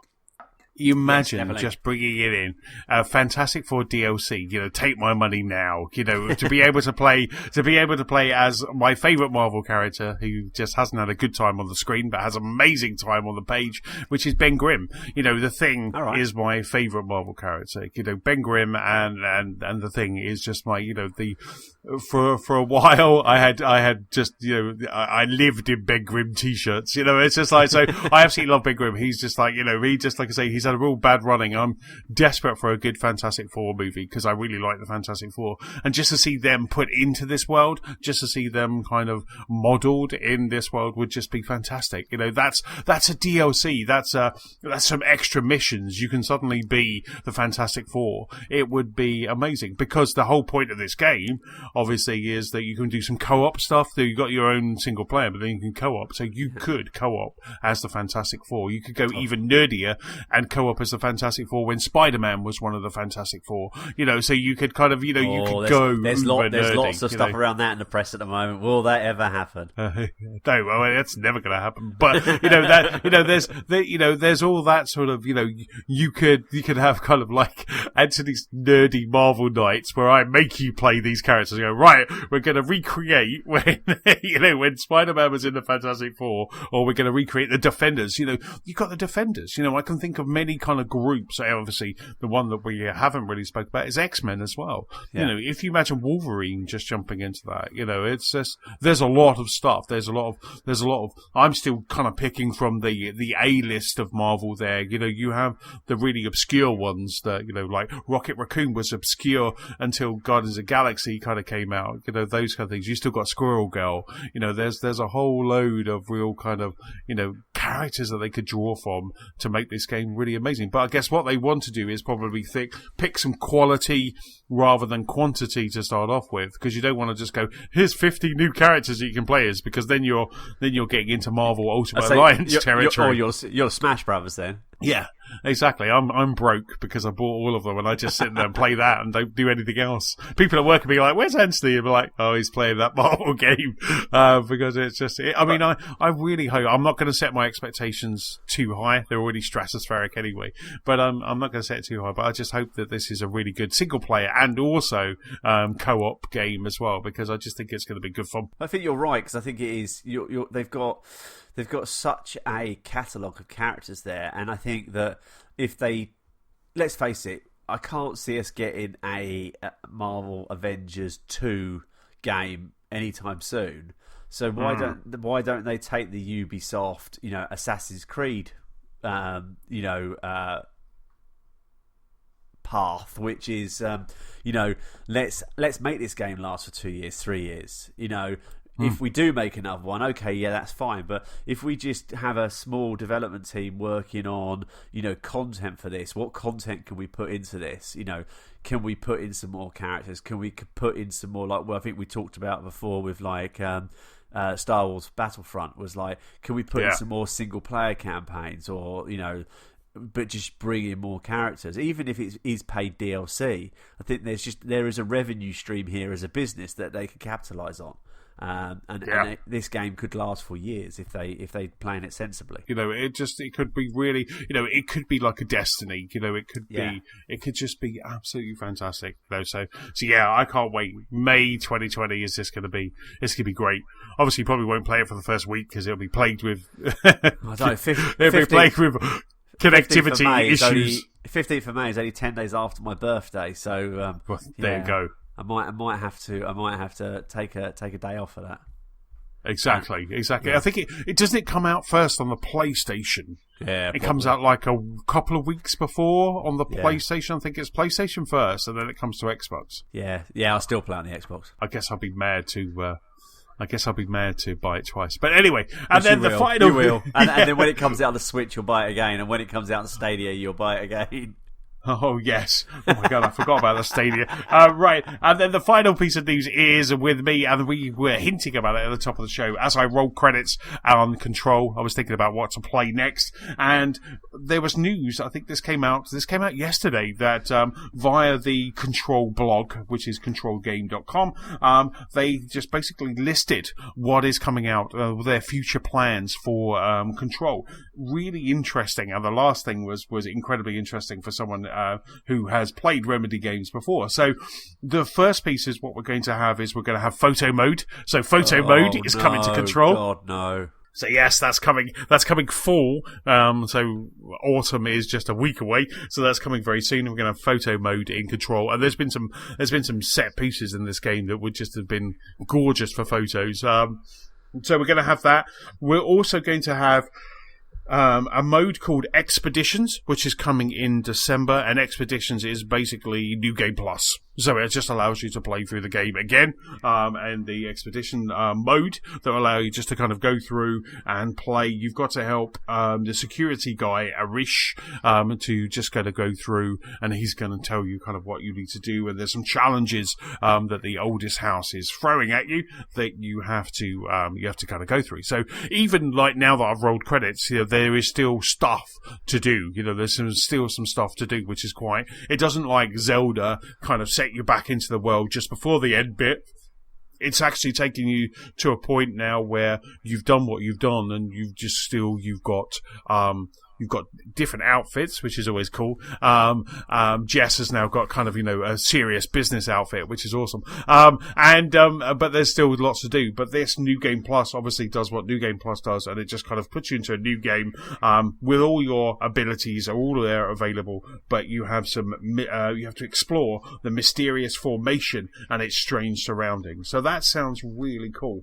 And then in 2020, we're going to have some new DLC, so some new story that's coming. So we're going to have expansion 1, which is called The Foundation, and this is coming early 2020. And then the one that I'm most excited about is expansion 2, which comes mid 2020, and it's called AWE. And I'll stick a link to this blog in the show notes, but anyone who has played Alan Wake, the logo behind AWE, the font of that is all Alan Wake. It just looks like Alan Wake, and I didn't find it, and I didn't find the one that James was talking about last week about the planes being mysterious creatures in the sky. But by all accounts, there is a memo that is linking Alan Wake to Control. So that Alan Wake actually took place in Control's world. And when I heard about that, I just went blinking crazy, because I just think that's great. That you've got all of these IPs and you just link them all together. It's like Viva Pinata living in Sea of Thieves. That's what the new pets that were. The new pets that were announced yesterday, that were released yesterday, they're actually pinatas. Stuff like that would just be amazing. But back to Real World, and Remedy have done this, so they are linking the AWE, which is called Altered World Events, is basically kind of, I don't know if it's taking you to where Alan Wake was set, but it just basically describes that Alan Wake was one of these AWEs. So based on the style and the artwork behind the AWE, it looks like this could be linking to Alan Wake, so which is just bananas, bonkers, and incredibly awesome. Well, I did hear it earlier on other news when I was driving back, and they said that the light in the W of the logo is the Alan Wake torch. And it's only now, looking at the article that you posted up, that I looked at it straight away and went, that just looks like the Alan Wake so much. It's Alan Wake. It's actually Alan Wake. So if you look at the AWE, the bottom half is Remedy, and the bottom half is Control. Oh, it is. Yes, no, I've zoomed in it. It's just Alan Wake. Yeah, it's Alan Wake standing there. Yeah, no, I have. It was a very small tile, but I can see that now. So I did hear that also the first expansion, the Foundation, is coming 30 days early to PlayStation as well, I think. Which has caused a bit of controversy. But it's one of those things. But it's great. I mean, I think it's just I loved Alan Wake. The Alan Wake games were just brilliant. And I think that trying to or linking these games in that world, I think just could be really interesting. They could do some really interesting stuff with it. So, and again, they're planning that. So when did it come out? A few weeks ago, wasn't it? So it's been out 3-4 weeks, maybe. Yeah, I think it was about 2 weeks ago. Yeah, I mean, so much. I mean, I love this game so much. These expansions. Now, I boomeranged this game, because I wasn't expecting it to blow me away as much as it did. So I boomeranged this game. But when these expansions come out, I'm gonna buy Control, because I'm sure it'll probably be cheaper. It might be a sale over Christmas. I'll keep an eye on it over Christmas. If it's one of those ones that kind of gets the big discounts that happen over the Christmas period, I'm just gonna download it, because I did say to Nicola as well, she really should play this. It's just such a great game. It's such a fantastic game. So, and I really want to jump into these 2 expansions. We don't really know how long they're going to be or the length, but just the fact that there is an Alan Wake tied one, I want to give them my money. So I'm going to just keep an eye over Christmas when this drops to 19.99 or something like that. Because I think tasks have been really good recently. I've been dipping into a little more of the the Microsoft tasks where quests. The quests. So I think if you dip into, because some of those are like I think one of them the other day was watch a trailer for Control. And I think you can quite easily rack your points up. So I think if you keep hold of your points and then you take that New Year sale or that Christmas sale, I think you could pick that up for probably I've seen like some of the Assassin's Creed games just after Christmas for 50-60% off. Absolutely, you're absolutely spot on. They have those big sales, don't they? Just before Christmas or just after Christmas, and and that's what I'm thinking. If this drops to like $19.99, then I'm just going to pick it up, because I know that those expansions are, the photo mode and the New Game Plus are free DLC, but it's just expansion 1 and expansion 2 are there's a season pass that's going to be available that allow you to buy those. But I've just bought the Super Deluxe Edition for Borderlands, so that's going to give me some points as well, because you earn some points when you buy games digitally. So you're right. I'll probably end up getting Control free. I keep doing my quests. It may even come to Game Pass. You imagine that they can just bring it to Game Pass. They're being quite. I mean, what was it? What was the one that came to it just recently? Devil May Cry, wasn't it? Yes, DMC5. Yeah, absolutely. That's a massive game. That was one of those games I was sitting there going, do I want to play this? Yeah, I do think I want to play this, but I'm not going to buy it, and I don't do Boomerang. So it's just like, but now that's there, you almost look at it and go, oh, I think that was one of the quests for last month, which was downloaded games from the app. So when that came out, it's like, right, I'll have my quest for that, and I'll get me points for that, and I'll download the games from my Xbox. Actually, talking about Xbox, to diversify, I did get the Gears of War Xbox last week. Of course, you did mention that when we were talking about Gears. How did you not mention that? Oh, it's so... I mean, I got the controller on its own because I panicked that I couldn't get the controller, Yeah. So I did get the controller on its own. The controller is absolutely gorgeous, just really nice in the hand and things like that.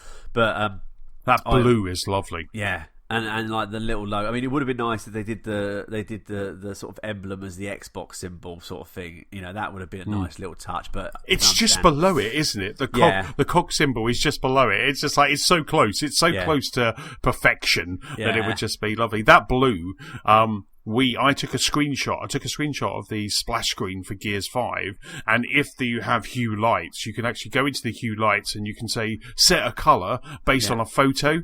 I just basically set the photo when this is the color that I want. And so when we play Gears now, you just say, "Hey Siri, I'm playing Gears," and it sets the light behind the TV to Gears blue, and I'm just like, "Yeah, baby," and it just works so well.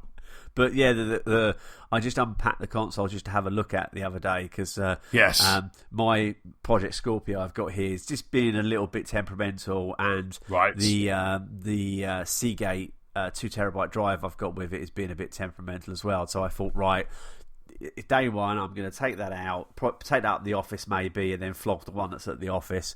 But I unboxed the console, and it's beautiful. I have to take some photographs of it, and so we can put it on Twitter. Yes, please do. But it's a stunning console. So I've bought that, and I actually just literally turned up today was a 2 terabyte SSD drive for the Xbox as well. So tiny little thing compared to the compared to the spinny disc ones. So I'm going to plug that in because I've been hearing some good things about having the large games plugged in on an external drive, but having it as a USB 3 SSD drive. So going to set that up over the weekend, and I will report back when I'm on it. Nice. Talking about those, my brother-in-law sent me a message the other day, and it was I think Amazon were doing a deal where they could have the 12 terabyte because Xbox will take up to 16. Is the max for and there was a 12 terabyte hard drive, which was, I think it was something like £190 or something like that, on Amazon. And I just thought that it was like Xbox. I don't know if it was Xbox logoed, but it was like an Xbox for Xbox. And I just thought that's, especially when Scarlet comes, because you can imagine these games being ginormous in patches. That wouldn't be SSD though, would it? That's way too. I mean, this that's going to be like this 2 terabyte. This 2 terabyte SSDs cost me £250. Right. Yeah, because obviously it's solid state drive. Because I know the Xbox, because this is the Seagate one I've bought, and I know the Xbox branded 2 terabyte. It was going for like £500, and I'm like, I'm not paying that. Wow. Yeah, because the problem I'm having with my Seagate drive is the disc, because obviously the hard drive is a spinny disc inside, and yes. it just keeps on getting into a perpetual loop motion. It keeps on sort of revving up, then not, revving up and then not, and I have to unplug it and plug it back in loads of times. Where like a lot of people, if you've got Game Pass, you're downloading all these games onto it, and yes. if they're living on the hard drive, I can't access them. So that's why I went for the SSD. But no, I think they've got games. No, you're right. It's a WD. It's a WD. It's not solid slate, but it's but it's the fact that you can have like 12 terabytes. Oh god! I just thought, because I think Forza could have been Forza, could have been Gears. The last Gears, they were going in over 100 gig, weren't they? So having a 12 terabyte hard drive is just like, because I thought, how much does the Xbox support? But I found out it was 16 terabytes that it kind of supports.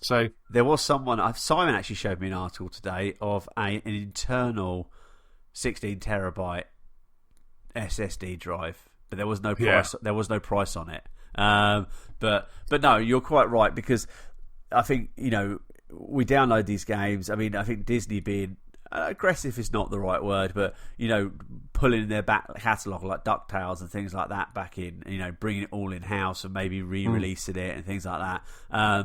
I think that going more digital, we got to almost keep hold of those digital copies now on said hard drives and things like that, because otherwise we could lose them, and you might be in a position where you can't download it again. So I had a purge the other day of my hard drive. I got rid of kind of like things like Forza 2, Forza Horizon 2, that sort of stuff. I got rid of Horizon 2, and I just thought, no, as much as I love these games, I'm not going to go back into them. I'm not going to jump back in. So I had a bit of the big titles that were all kind of 50, 60 gig each. I just thought I'll have a bit of a clean out. I'm not going to jump into Game X, so I thought I'll just get rid of that, and just kind of, not that I needed to free up space. I was just kind of, I just wanted it nice and clear. I was just like, no, I just want the games I want. But you're right, those smaller indie titles, we need to kind of try and preserve those somehow, because otherwise we can just lose them, because we are just licensing those games, really, aren't we? Yeah. Oh, definitely. Yeah. They move them for any reason. You've lost them, so keep them backed up so you have them forever. Yeah, it's just like PT on the PlayStation. Yes, so definitely. it will be gone forever. And speaking of gone forever, well, we're not gone forever. We're back next week, but that's about it for this episode. Big thank you for listening, Stu. Awesome for you for pulling up the mic. Thank you very much, sir. That's okay, mate. Don't forget, you can keep up with us at gamersofthespark.com. You can also find us on Facebook, on Twitter. We're at Lost Spark Pod. You can find us on YouTube at Gamers of the Lost Spark PS4 Community and Xbox One Club. Stu, where can people catch up with you, sir? You can catch up with me on mainly Xbox, but also PSN as General Letdown, and on Twitter as Mr. Stuart Burgess. Excellent stuff. For me, I am Chessman on Xbox Live and Nintendo Switch, PS-Chessman on the PlayStation Network, and Chessman UK on Twitter. I've got to scroll down. Do you know what? I just tried to press my screen then to try and scroll my screen. Don't forget, if you have any feedback, please send it to our email address. That's feedback@gamerslostpark.com. That's about it. We'll talk to you next week. Stu, say goodbye. I'm not going to let you drink on pod again. Bye-bye. No more beer for me.